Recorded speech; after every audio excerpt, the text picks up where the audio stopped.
Yeah, so honestly, life's gotten real wild in the last couple of months. My co-founder of In Rhythm, Jay, he was given an old Mayan book, like a Toltec book. It's thousands and thousands of years old, and in this book, it talks about there's a prophecy around like the greatest technology that humans will use is nature. This technology that's based on nature. So it really got us thinking about like we live these indoor lives. Okay, it's the reality of it. You're not going to change an entire generation overnight. It's probably not even in a year, a decade, 100 years. So we have to respect the fact that people are living more indoors. There are some people who probably looked at my Instagram content over the last 2 years, my stories, and are sort of like, F you, the amount of time you can spend outside. I don't have that luxury. Yeah, what a privilege, right? What a privilege. And, the truth is that when you have more energy and more motivation, more alertness and aliveness, you probably find more time. You prioritize going outside more and, whatever that means for you.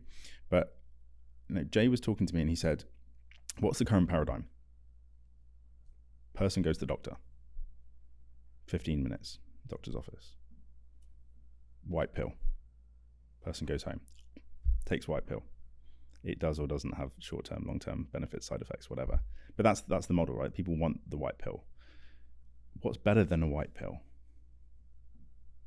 The white pill that you don't have to take. Okay, so our ancestors didn't have to take the white pill because they lived in nature. Nature was the white pill that they didn't have to take, right? Why do people like 8 sleep? If you've heard of 8 sleep mattress, because people just have to sleep on it. You don't have to think about it. It just improves your sleep. And so we started applying this idea to like indoor environments. And the first thing, idea, and we're really excited, we're launching this imminently. I don't know when the pod will come out, but the chances are this stuff will already be accessible online, is like new types of lighting that can shift dynamically over the course of the day within your home. That's awesome. That actually are not only visible, so like just a very quick 60-minute download for people. Real light comes from the sun. Okay, that's the first thing to understand. And sunlight gives off an incredibly broad spectrum wavelengths on the electromagnetic spectrum, all the way from UV, depending where you live and the hemisphere and the time of year, into the infrared range, really, really far out infrared. And all of these wavelengths, make no mistake, they have biological benefits. And, we evolved from nature. Nature knows what's what. We've divorced ourselves from it. And more recently in certain years, there's been a move from this cool white LED, Jack Kruse would say mind controlling wavelengths of light, dopamine, addictive, cortisol enhancing, melatonin suppressing, towards this more circadian friendly lighting, red lights and amber lights, and even reconnecting with old style incandescents. But the majority of these types of indoor lighting are still only visible. So they're missing out on the infrared. And infrared is doing a lot of things on a cellular level. It's expanding the exclusion zone. It's giving charge, to our cells. It's supporting the mitochondria. It's supporting tissue healing, regeneration, collagen networks. Everything you can possibly imagine is happening when we're outside in the sun, the real source of light. And now we've got this proliferation of red and infrared light therapy within the home, and I think it's fantastic. But there is yet until basically this year, anybody who's designed light bulbs, LEDs, which are more energy efficient and give more brightness, so you can actually see what you're doing around the home, because sometimes incandescence and stuff can be a bit dark. So again, you have to ask about the user experience, because ultimately if I give you something that makes your entire room go completely red because it's an isolated red wavelength and you don't want to use it, you're not going to benefit from it. That's just the reality. But there are these new types of lights coming out of China, the technology, the LED chips, which are full spectrum visible with infrared. And so we're about to launch this lamp that has this new technology in it. And the idea is, you're going to have to take a white pill here. You're going to have to buy a lamp. It's going to get shipped to your house, and maybe the white pill is you're going to have to turn the lamp on and off. But it shifts between different color settings. So one of them is incandescent, kind of 2700, what we call Kelvin, which is nice warm light. Then it goes towards an amber light, which has no blue in it, which supports melatonin production. And then we have a red ember light, which is sitting around the fire late at night. So we're really beginning with this idea that you can bring a proxy of a lot of the nature of wisdom indoors, and you can do it in a plug and play way. Not buying light bulbs online, which you got to think, oh, how is my fixture of my setting and this and that, and then it creates barriers for entry to people. So the first thing we've been looking at is supporting them indoors, inside their indoor environments, and working with families, professionals, health enthusiasts. Who knows, we'll be the first adopters of these.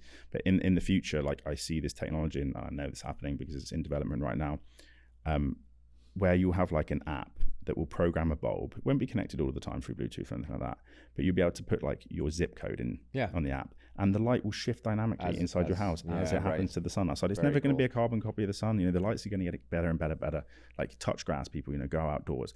But the reality is, kids working indoors within schools, can you imagine that in a school instead of just these chronic, just blast overhead fluorescent high flickering bulbs? I mean, if it was just modulating like that. Dr. John Ott, like one of the pioneers of like light therapy and light research and things like that. I mean, he was writing Health and Light was a book he wrote in like the 70s or the 80s or maybe even as early as the 60s.